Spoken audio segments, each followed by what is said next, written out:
Hello and welcome back to You Want to Do What with Dan and Julie. Today we have Nic Howard on. Hi, Nic. Hi, how are you? Good. So Nic is a garden designer. He's actually had a few gardens at Chelsea Flower Show. Do you want to just introduce yourself and a bit about what you do? Yeah, absolutely. My name's Nic Howard. I'm a garden designer and plantsman. I have run my own garden design studio and design and build consultancy in different guises for about 20 years. Wow.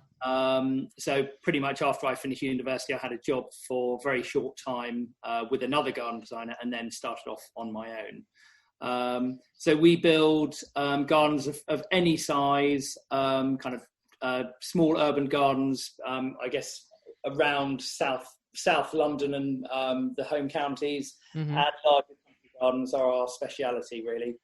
Okay. So you mentioned you went to university. Did you sort of always have in mind that you wanted to go into the gardening world? Yeah, when I was doing my GCSEs, so when I was, I guess, 16, I kind of was doing research and I was thinking I really liked art and kind of geography and things like that. And Mm-hmm. I'm just doing some research and I found basically landscape architecture. And so this is back in 1995, and basically the garden design as a degree was quite a limit. There were only a few places doing it. Right. So I actually did my work experience for a landscape architect and found the whole thing probably quite impersonal. It was, just doing, very large commercial projects. And I kind of realized I wanted to work with more domestic kind of client. Yeah. So I then researched and found garden design. So that's what kind of started me on my path, really. But I was always a very keen gardener. I was lucky enough to grow up in the country. I had a garden, loved being outside. I was always, building stuff in the garden. And it just kind of grew from there, really. Yeah. And my grandmother was a very keen gardener. So she had just an amazing kind of, I guess, her bedding plants. It was just, as a child, it was just the most amazing sight. All these kind of rows of, whimsical and magical. Yeah, it was amazing. Yeah. So, I mean, to be honest, now I would think that it's not my style at all. But when I was a child, it was really exciting. So, it was obviously in the blood. So that's how I got into it, really. Okay. So how does the industry sort of work? So you mentioned you started out doing it for another company, and then you took the plunge pretty soon into your career then to do it for yourself. I did. Well, from my kind of late teens, I was kind of on my path. I mean, it's really, I didn't excel at school. I really didn't enjoy school very much, and I'm not particularly academic. And when I started on my degree course, I was pretty terrified that actually I would just not really like it. And I was potentially a little bit lazy if I didn't like something, I didn't like doing it. Sounds very familiar to me.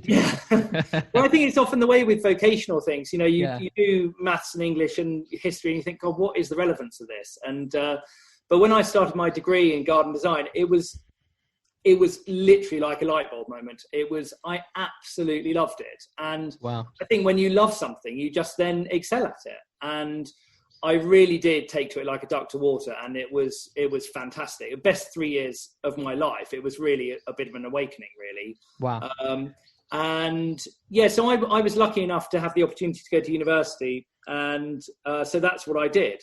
And I think my goal had been just to get my degree, and I really hadn't given it any thought after that. So when we did our final kind of design piece and our dissertation, and then it all came to an end, I was kind of like, oh my God, I hadn't really thought of it. Like, what now? So then I kind of panicked, and there was a kind of job notice board in the university careers library, and I just phoned a few numbers, and I got an interview with another garden designer, and I got the job, and it was very much hands-on. So I'm very practical. I love being outside. I love building stuff, and so it started off, basically creating gardens, but it was quite away from where I grew up. And actually, although I liked the job, there were lots of things that everything else was quite difficult. So I just thought, what, I've got my contacts, and I had my little jobs as I was going through university. So I actually left that, and then basically went back to do it. Started with maintenance and doing odd bits of design work, and it really just gradually, I mean, at 23, I didn't have any bills. I didn't really have, I didn't have a mortgage or anything. Yeah. So I could kind of take the risk. And that's what I did. And that's, say that's 20 years ago now. Is it quite a daunting industry to go into? Is it quite closed? Is it quite a small industry, or is it quite welcoming and open, and are people helpful? I think nowadays, if it was like it is now, it's kind of, it's easier now and also more difficult because, Right. 20 years ago, we didn't have Instagram, we didn't have Facebook, we didn't have all those things where you continually measured up to other people. And I think I probably would have been too scared to start on my own. And, you see all these people starting to think, oh my God, they're amazing. How can I ever be like that?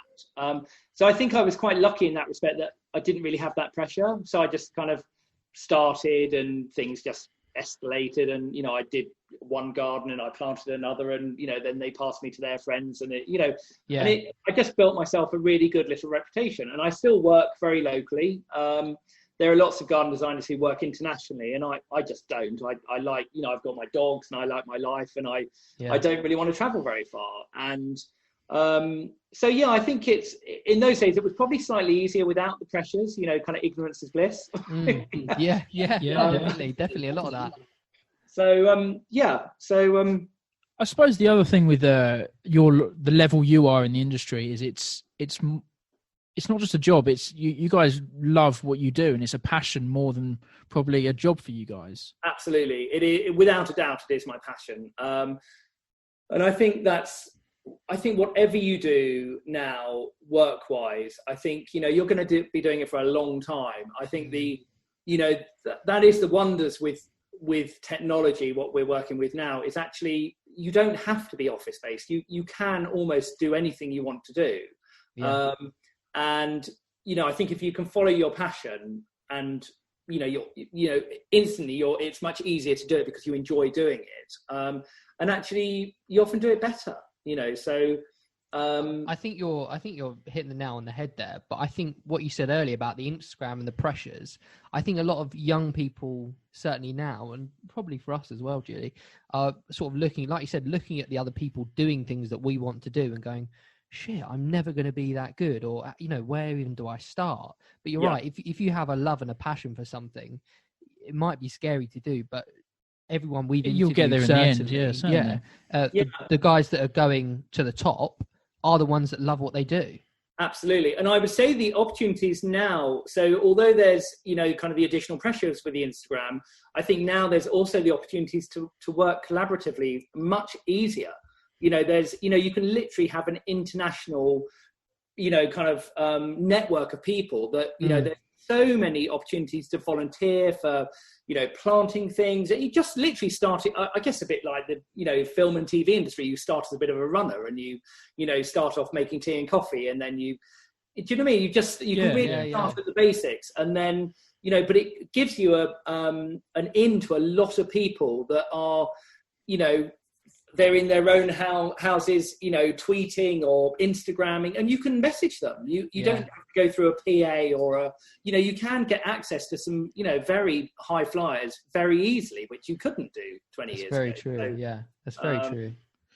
Nick, I was wondering if you could run us through what an average day for you would be like.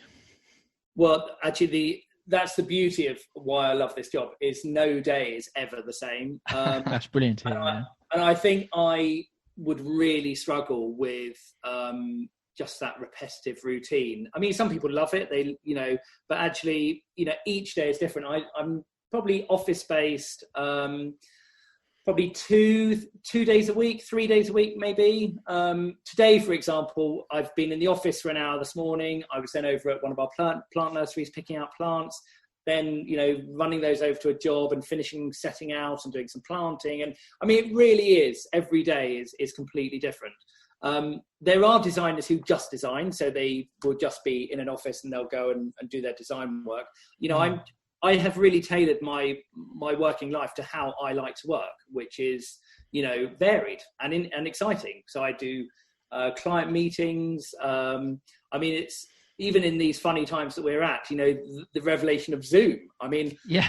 I'm now doing, you know, design consultations via Zoom, and it's really, really, it's so easy. It means that I can suddenly, I don't have to travel. I don't have to sit on the motorway in the car. I can, you know, do meetings in the evening, in the morning, without having to get there, you know, and leave really early and stuff. So I think with this, you know, how awful it has been. Obviously, COVID has been dreadful, but it really has opened people's eyes up to, like you say, we don't have to sit in an office 24 hours, you know, 24/7 now.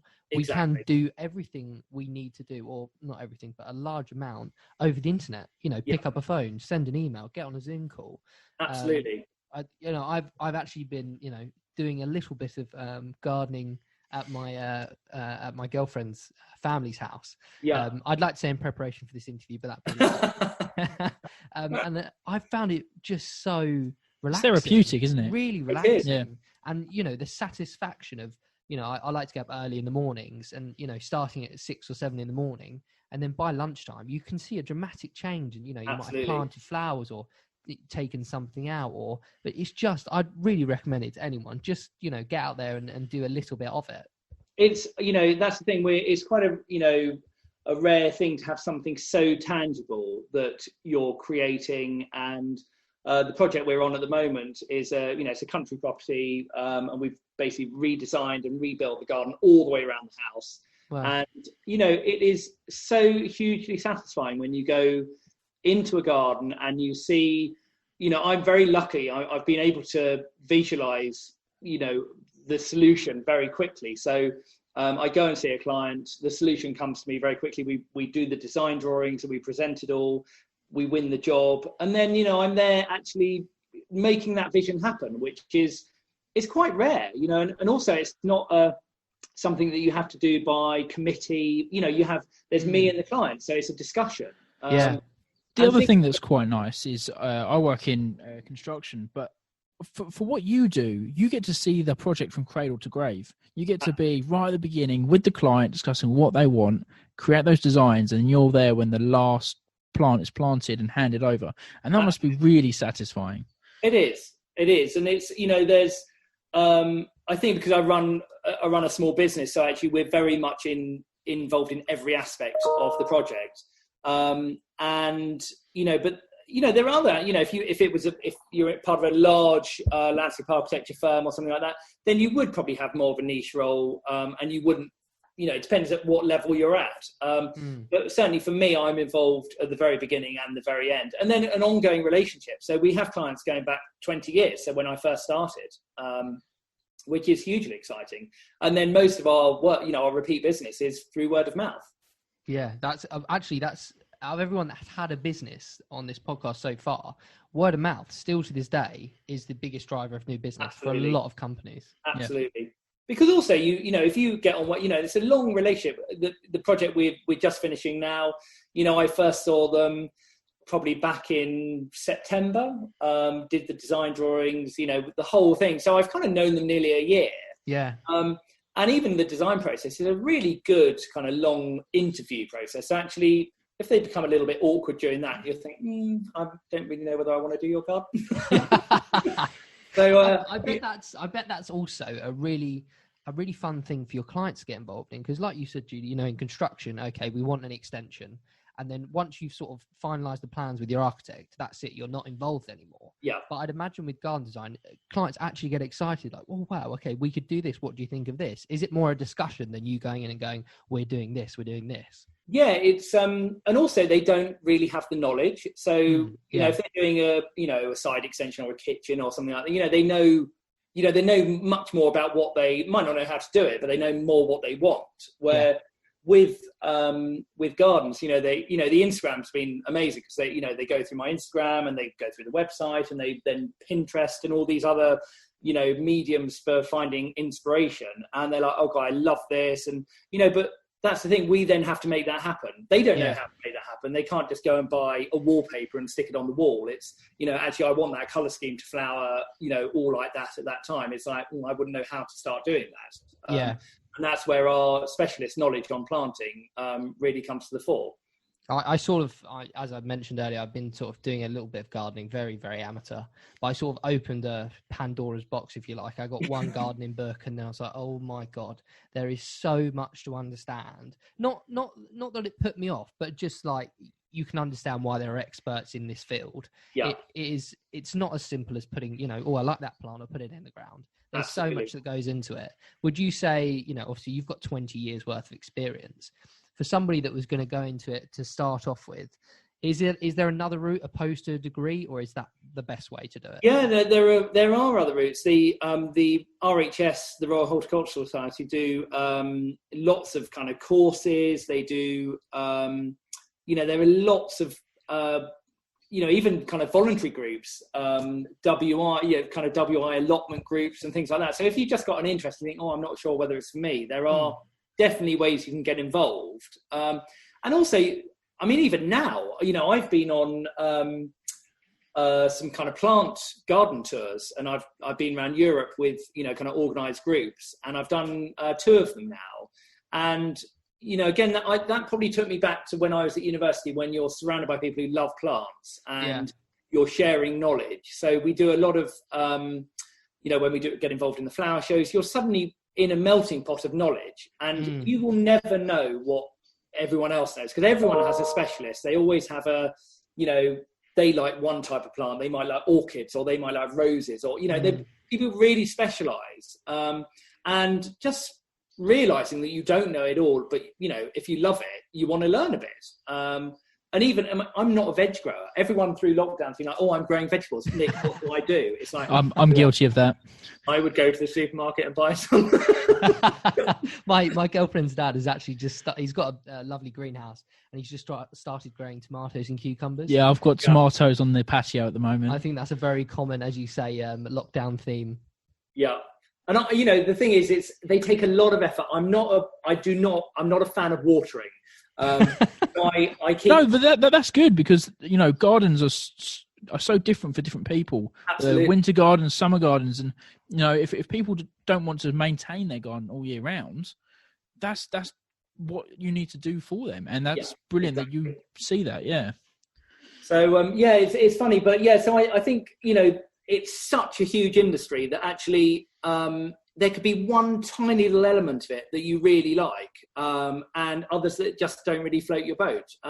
There are lots of designers that do very high tech, high spec. We do an element of it, but the outdoor kitchens that it's almost like the living outside. And they're hugely complicated. So you don't really have to know your plants to do that. Do you know what I mean? So there's many elements of garden design which you don't need a plant knowledge. Because it's architecture. It's landscape architecture. It's about the heights, the depths, and things like that. Not just the flowers. Yeah. And also, if you work collaboratively, you can do what you want to do, and you just bring someone in who likes doing what they want to do to actually make your bit better. So it's a collaborative approach which works really well. It sounds like it's an industry for somebody who really is quite creative, loves the outdoors, and almost wants to be their own boss, wants to sort of I want to do this, I can see a vision and I want to execute it. What kind of is that the kind of personality you need to go into this industry? Do you need to be collaborative, or what do you need to be like? Speaking from experience, I love people. I'm naturally creative. I have a vision for things, and I go into a space, an outdoor space, and I can see something beautiful, and I'm very lucky like that. I work much more on a kind of broad brush approach, but there are other designers who work very much on the details. So they, so that's a completely different personality type to me. They'll really kind of, iron out every junction of materials, and I'll be like, no, well, I think that's, I use my favorite palette of materials. And then, it's a bit more, we're in a garden. It's not architecture. And that's why I didn't do architecture, actually, because that's about it's like building a car. It's like actually every little micromillimeter has to meet with every other micromillimeter. And I'm not that detailed. No, that's what would really appeal to certainly me. I think I can sympathise with you there about the big picture things. I am awful at detail. Right. You know, I'm not saying you are, but I love to see the big ideas excite me. But then when you get down to the minutiae of it, I'm sort of... See, I'm the opposite. I very much like that nitty gritty. Yeah. You know, I do work to the $500,000 where I can. But that must in your maybe work in your favour, Nick, when you're sort of looking for clients, because you say, this is my brand, this is what I can do. You know, you're not trying to adapt every time you get a new client. No, absolutely. And my clients do definitely have to, I work a certain way, and I've worked that way for a very long time. And some clients will be very detailed, and they will find it really frustrating. It's like, Nick, we want a planting plan. It's like, oh, I don't do planting plans. And but I just don't. As soon as I get in front of a piece of paper, I'm like, oh God, I don't know any plants. Whereas, take me to the nursery, I will know what every single one of them is called, but I literally go brain dead when I'm in front of a piece of paper. No, I get that. And that's, and I think one of the things about running a business is actually very quickly you have to realize what your strengths are, and you have to pull in people that fill your weaknesses. Because when I first started, my invoicing and my receipts, I mean, it was pretty chaotic. So that was a big learning curve. But you're young, and you think, the first couple of years, it's like, oh crikey, it's a bit this is quite scary. Yeah. You definitely need to know what your personality type is, and if you can't fill every role, you need to get some help. Okay, that's quite interesting. Nick, what would be the real positives that you see in the industry? What is it you love about it?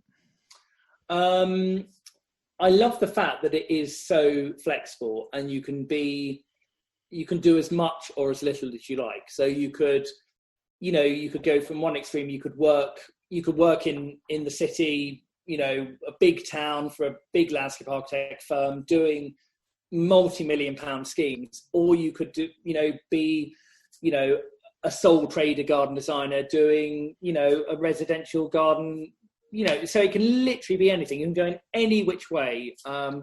As a degree course, it was I think the failing of the degree course was probably it tried to cover every base. Right. So you did a lot of things in not that much detail.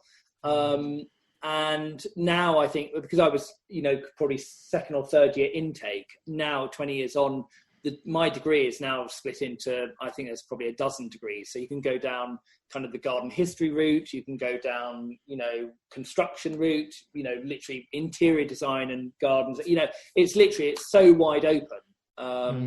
So it's a very, very broad industry. So speaking of positives and opportunities, we obviously scrolling through your Instagram, which is fantastic, by the way. We'll put a link in. It's quite relaxing to go through it. Thank you. It's not when you're trying to put it together. No, I bet you're colour matching and all that. Yeah. So you've done some stuff in Chelsea Flower Show, right? Which is must be the end goal for any garden designer to sort of get into one of those type of shows. Yeah. How did that all come about, and did you enjoy it, or was it incredibly stressful, or? I did really enjoy it. I guess I've been lucky to be in the right place at the right time. It's not something I've always been really hungry for. And you're absolutely right. It is kind of the pinnacle of your kind of, I guess, where your career would go, kind of the recognition from your peers. You do really, I mean, the last show garden we did was a large Main Avenue show garden. And it was a collaboration with a sculptor called David Harbour. And it was, it was so fun, the whole process. Not to say it wasn't hard work, there was a lot of planning, and it starts kind of, in the August before the show. So kind of 10 months of planning. Wow. But you absolutely wring yourself out. I have never been more mentally, emotionally, physically exhausted than I was when we finished. And then when you get the medals and it doesn't quite go what you expected, that's pretty tough. I mean, that's really tough. That's a lot of work you've had to put in for. Yeah, I mean, I guess it's like, thinking you might be up for an Oscar and then you just, I don't know, you just don't even get mentioned, or I don't know what else related to, but it's so public to have that that kind of the opportunity, and then also the potential judgment. Yes, yeah. So it's not always positive. The overall, looking back, the experience was incredibly positive. But at the time, it was a pretty emotional roller coaster. So you have to be pretty resilient. You do have to, just suck it up and get on. If you're going to put yourself on the pedestal, you do have to, expect to be knocked off.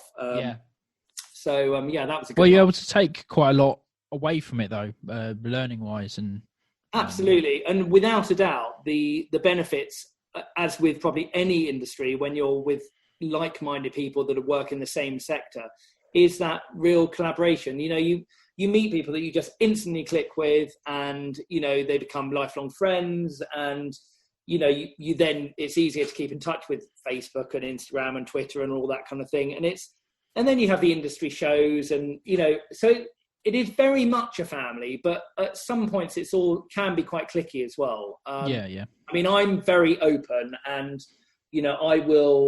anyone can contact me and say, and that's what's wonderful about Instagram. It's like, oh, Nick, what plants do you use? It's not a secret. I will tell you what we do.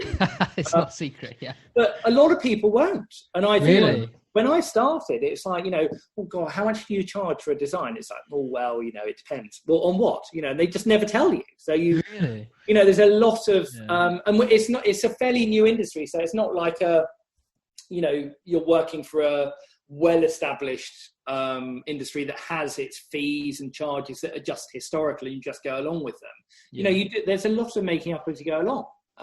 So is there opportunity for want of a better word, innovation in the industry? Is there room for young designers to come through and sort of establish I think themselves in it? It's one of those industries that actually almost everyone wants to be their own boss. And I think had I been starting now, I would definitely recommend going to work for another designer, another small business, another large business, just to see how they do it. Yeah, there's so much you can learn. I mean, I see that in other industries. Even if you said, well, and that's what my intention was when I first started, but it just didn't kind of work out, and there weren't that many opportunities in those days for garden designers. But there are a lot of self-employed garden designers running small businesses, and even if you go and do 1 day a week for nothing, just to learn. Do you know what I mean? Just as your further education. I would have leapt at that, absolutely leapt at that. And even now, it's you run a business, you think, well, I'm not really sure how everyone else does it. What are they doing that we're not doing? So there's still very much a kind of learning on the job, which is ongoing, really. What would be some of the real negatives you see in the industry, and that it may be the early mornings in winter where it's a bit rainy and muddy. Weather was going to be my top answer. I mean, when it's summer, I mean, we obviously had a fantastic spring despite the coronavirus and everything. We had an amazing weather period of like 8 or 10 weeks of wall-to-wall sunshine, and everyone is like, oh, you are so lucky, what an amazing job you have. When it's we just came out of the wettest winter in like 20 years. They don't say that then. No, they don't. But so that is tough, because you still have projects, you still have wages to pay, you still have a business to run, and actually when you have such horrendous weather, it's really hard to keep things on track, on time, keep them earning money. So that's tough. It's really tough. And I would say we're quite unique in that respect as an industry, being at the mercy of the weather, really. So how does that work in the winter? Is it, maybe as the more established you become, your summer is your actual active season, and then, I don't know, do you write in the winter? Do you write books, or is there, how does... that's the thing, as a gardener, the winter is your busiest time. Really? That's when you do all your tree and hedge planting between November and March. Get your bulbs in for spring. Yeah, your bulbs. So your window for bulbs is September to December, really, for your spring flowering bulbs. So there's a lot to do. If you're going to go into an established garden and sort it out, you do it in the winter. You don't do it high summer. So winter, really, July and August, when everyone's enjoying the garden, that's where we're kind of like twiddling our thumbs and thinking, well, let's have a gin and tonic and enjoy it. That's when you can enjoy the garden. Brilliant. Yeah. yeah, winter is busy. Winter is very busy. Winter is busy. Okay. Yeah. Didn't expect that. Yeah. So sort of, when you start out in the industry, what sort of income could you expect? Now, this can be a very sort of average figure. We did a bit of digging online, and we came to the average income of about 28,000 if you're established. Yeah. But is it a long road, keep plodding ahead, build up your client book? I think certainly as a garden designer, you're on the higher earning bracket. Horticulture as an industry is very poorly paid. It's kind of like agriculture, and it's wrong really, because it's, I think the benefits for mental health and for the environment are so enormous, and I think it's not attractive to go, often as a young person, to go in and maybe earn 60, 70 pounds a day as a starting rate, if you're as a gardener, as it were. And I think it's tough to get into. You're not in the very high earning bracket. You're just not. You have more scope doing that, running your own business, than you do maybe working for another company. But even still, it's not a massive. It's not a very. There's not huge bonuses. It's not like the bankers and the hedge fund. It's not that type of industry. But it's more a passion. It's more a passion industry. Absolutely. And then the rewards. You see my clients. My clients work in those sort of industries, banking and all that kind of thing. They're super stressed. They work enormously long hours on a computer all day. They have nothing tangible really to show for their work. And I'm often standing in a beautiful garden on a beautiful sunny day and thinking, God, I'm at work. I'm going to have to pinch myself. So there's definite, it's quality of life over quantity of money, definitely. And I've never been money motivated. You obviously need money to make the world go round, to pay your bills, but money is not what motivates me. And probably it wouldn't be an industry to go into if you were just very motivated by money. It's hard work, and it's not every day is not a sunny day. It can be tough.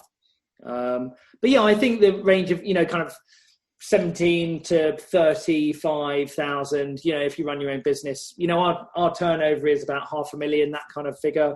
Okay. And it's all companies are different. But they all have their different risks as well. So okay.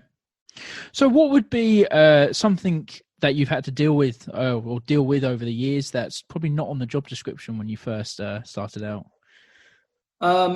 It's not just about gardens. Particularly running your own business, it's actually doing the things you really don't like doing as well. So that, actually running a business, doing your books and your invoicing and your keeping all your receipts, when I started and you're working on site every day and you buy something and you put the receipt in I was always, fishing around the footwell of my car trying to find a receipt for something.